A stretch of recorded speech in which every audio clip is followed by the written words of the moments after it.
Hey everyone, today I'm going to show you how to add noise reduction in DaVinci Resolve. Let's get started.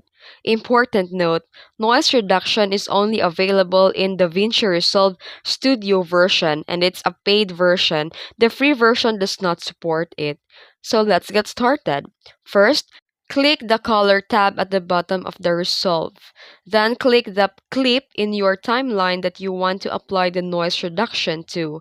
Then here in the color page, go to the motion effects section and the panel appears in the middle just below the viewer. Then adjust the temporal noise reduction. Turn on the temporal NR and increase the frame. Start with 2. Set the mode to better or faster and adjust the luma and chroma. Then adjust the spatial noise reduction.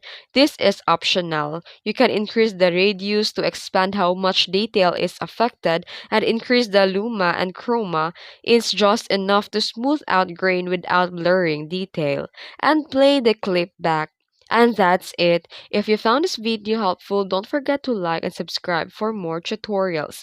Thanks for watching.